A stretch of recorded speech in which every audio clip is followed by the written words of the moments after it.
Scrawlrbox. Hello everybody, welcome back to another Scrawlrbox video. As you can see, today's box looks a bit different. It is a new design that they are doing. I think it's a little more eco-friendly to do it this way, so that's why they've done it. So the box is a little bigger and it's square. You have the logo, which has changed. So it looks like a big Scrawler sticker stamped on it with a little Scrawlrbox right there. And it has a pull tab as opposed to the tape that I normally have to deal with. This is the February box. So without further ado, let's look inside.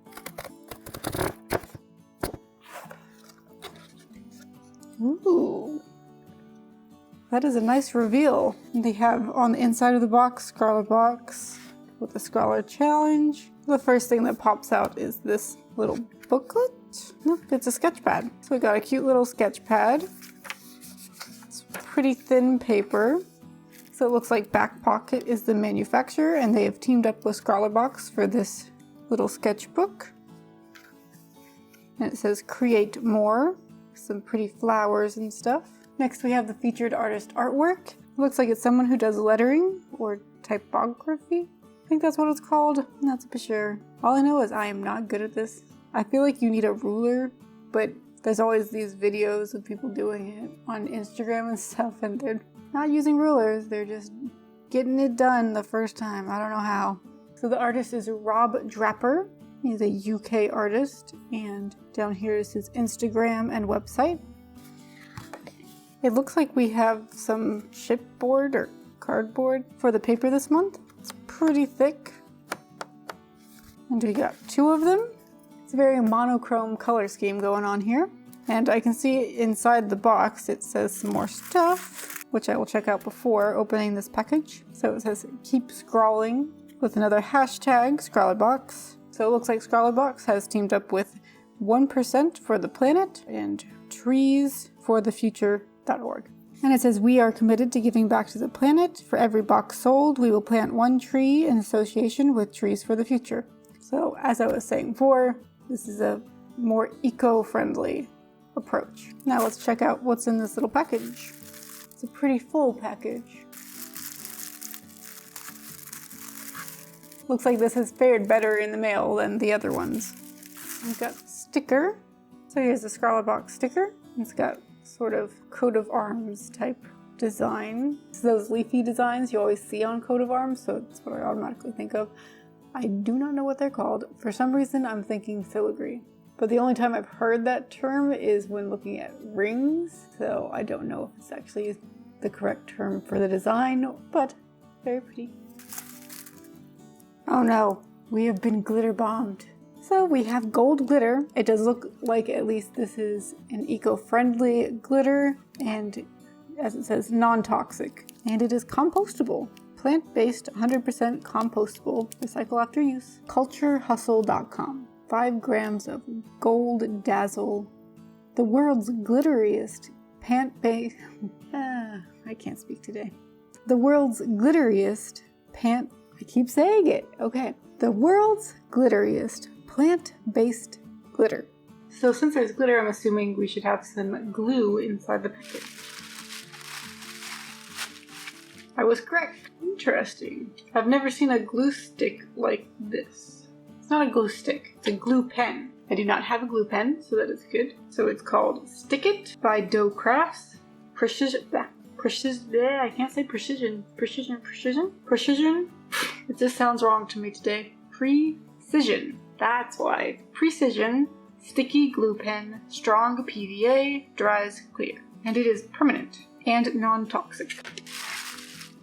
Next we have another Uniball Signo white gel pen. I believe this is not the first time I've got this. Maybe it's the first time I've got it in white. I know I've definitely gotten a Uniball Signo from Scrawlrbox before. At least they are the best, so that's good. Next we have a very shiny gold pencil, and it is Scrawlrbox branded with Viking and a 4B. Super shiny. And the last of the art supplies is Faber-Castell 4-Pit Artist Pens in black. I know I've bought these before myself, so I know that they're good. And you have size S, F, M, and B. Interesting box. The box didn't used to be like this. It's all curved in the back. How do I get into it then? Aha! Here's what they look like up close. Got a bit of a grip on the cap, but not a grip on the inside. This one is the F, which I believe is the smallest size of the bunch. Then we have F, which is the next size up.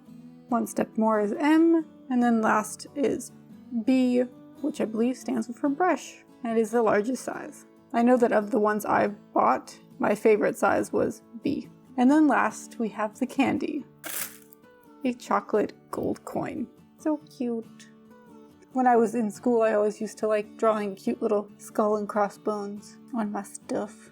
And there's a pirate face on the other side. Alright, so there you have it. There's all that we got in the February Scrawlrbox. Now it is time to go sketching. And before we do that, we should check out the Scrawler Challenge. And the Scrawler Challenge is something out of nothing, which pretty much is all art. So I'm pretty excited about this challenge. It is definitely more up my alley than the last 2 months. No, 3 months. The last 3 months have not been my cup of tea when it comes to art supplies. Though this one does have the curveball of the glitter, which hopefully doesn't get everywhere. I guess I just don't like messy things. Messy art is not fun, because that means I have to clean up afterwards. So it's really just I'm lazy and don't want to clean up afterwards. But I will make a mess for you. So let's get to testing these out and then sketching. The testing for this box was actually very simple. Most of the items were very basic tools that most artists already have some version of. The Signo pen still proved to be one of the best white pens I've ever used, easily covering the black pens. The toned paper was the real game changer in this box. It made using the white much more versatile than it would have been on plain white paper. For the sketch, I knew I wanted to use the glitter for the clothing somehow. At first I thought of doing one of those bomber jackets with the embroidery on the back, but while I was looking up some pose reference pictures, I saw an oversized sweater with double layered sleeves that I just loved the silhouette of. I decided to add a simple graphic that said glitter to the sweater. I wanted the character to have a sassy feel, so I started with him sticking out his tongue, but I did not like how it was coming out, so I switched up the angle so he was looking up and had him playing with his hair and munching on some Pocky. I added some rectangles in the background to add some more visual interest as well as to frame the character. I used my Scrawlrbox transfer paper to apply the sketch to the final paper. I started using the smallest pen first for the facial features. I usually prefer to start with the face because if I mess it up, there's really no point in continuing most of the time, and I probably should just start over. For the outline of the hair, I moved up a size.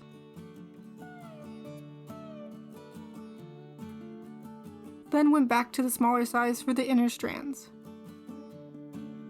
For the sweater and the hands, I alternated between the medium and the large pen. After finishing the basic lines, I went back over in some areas to add some more line variation. Next I moved on to filling in the sweater. I knew I wanted to use the white pen for the fold, so I left a little bit of the paper showing where I wanted those lines to be. It was actually very therapeutic filling in the black. It's how I imagine people might feel when they're using those adult coloring books.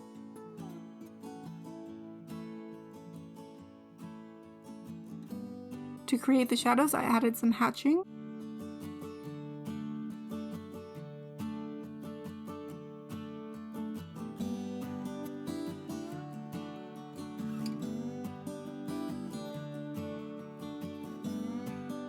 The white went down very well.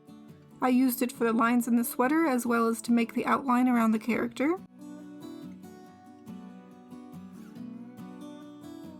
It was very bright, so I thought it was distracting a bit from the other features, so I added some white hatching for highlights around the piece to make it a little bit less contrasting.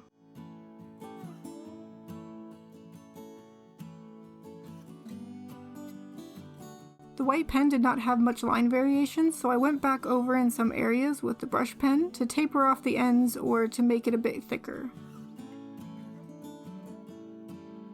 I used a straight edge to make the background lines a bit more distinguishable, then filled them in with the brush pen.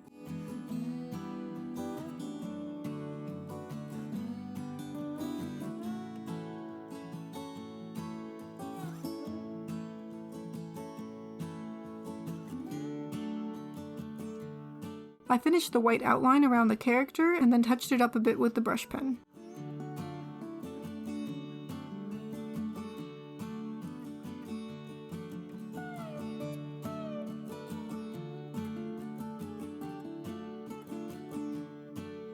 Finally, I moved on to the last step, adding the glitter. The glue pen was a lot thicker than I thought it was going to be, so I had a little difficulty at first with the smaller details. I found it was easiest to use the excess glue that collected around the edge of the tip of the pen for the smallest areas. The process kind of reminded me of decorating a cake. Once I was happy with the glue application, I sprinkled on the glitter. I decided to apply the glitter in stages because I did not want the glue to dry before I got to add the glitter. To help try and lessen the cleanup hassle later, I used the box as a tray to catch the glitter. I was going to cover all the lines in the background with glitter, but after the difficulty with applying the glue to the letters, I decided to just do the middle line, which of course has the most complicated edges of all the three. But I decided just doing the smallest line wouldn't have been enough glitter, and I like the idea of there being alternating colors in the background.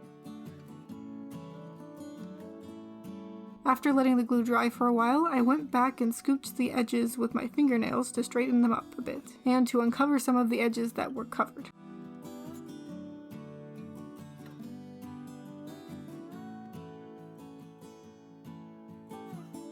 I was able to go over the glitter with both kinds of pens to clean up the outlines.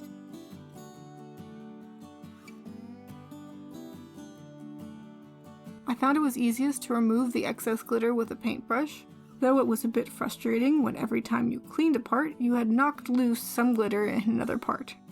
This was a really fun piece to work on. I loved the sketch, and I already knew I was comfortable using most of the mediums. The glitter was the only real wild card, but in the end I found it really fun to work with.